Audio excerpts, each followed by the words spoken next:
why people are doing this, as much as I can without being those people.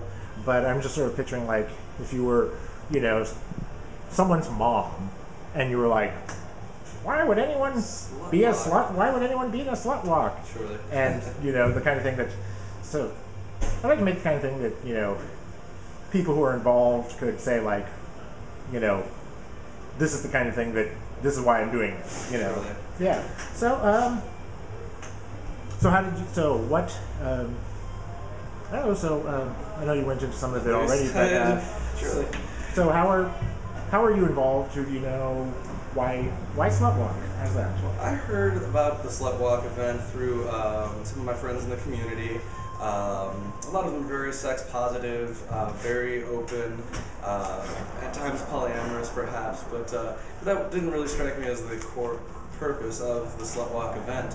I feel like the name is meant to attract attention, especially if those aren't familiar with the mission statement. It kind of draws a lot of attention. So for me, the Slut Walk mission statement really is self-apparent in that we are going out in celebration of individual human sexuality, sort of in defiance against the antiquated sort of perspectives on what is appropriate in terms of self-expression and identity.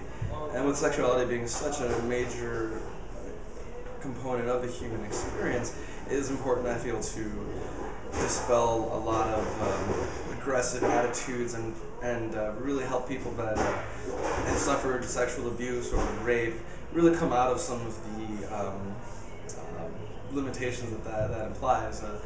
People that have survived abuse or been close to it, or abusers, in fact, as well, often shy away from intimacy. They have self-esteem issues. They're much more ashamed and unable to really flourish as human beings. And sexual abuse of any kind, whether it's unwanted advance toward a stripper in a club or something more graphic or atrocious like a rape situation, will have long-term results. And 100 years ago, if a woman were to be raped, it would be her fault for being in a saloon, for perhaps wearing a little too much blush, and all credit was given to the abuser or attacker. And that's completely terrible.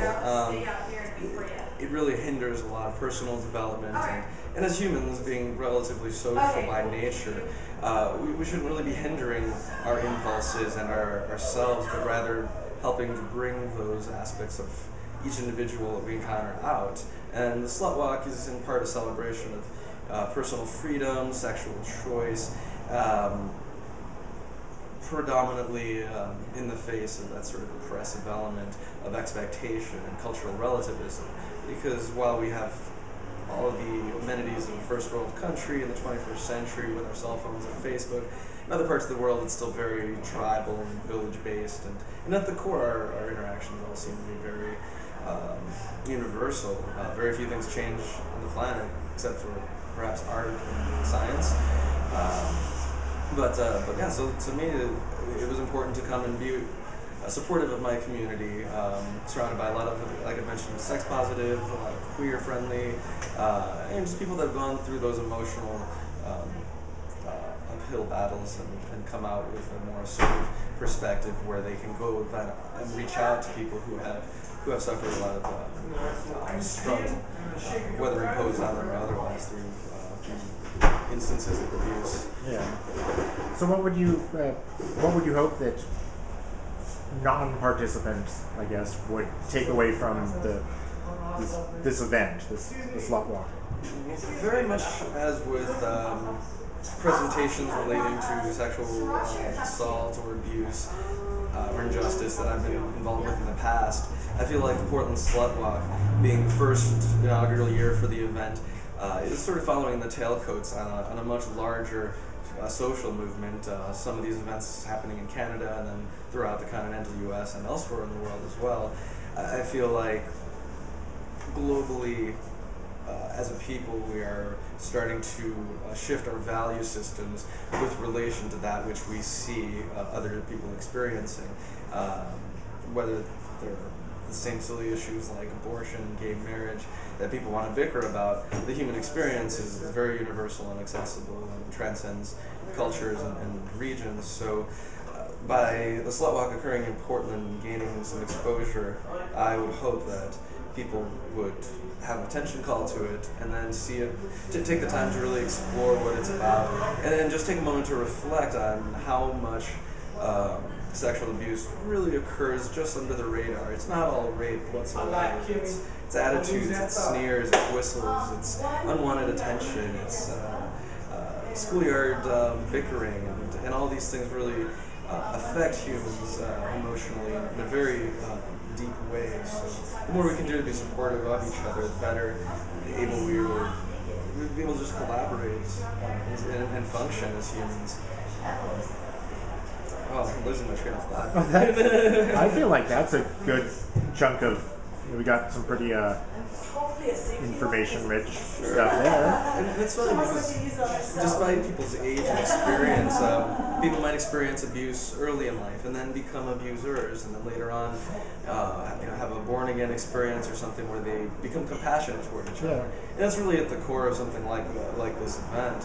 The compassion we feel toward others versus a sort of egocentric perspective, where we don't consider the rights of somebody else not to be abused. That our actions will necessarily affect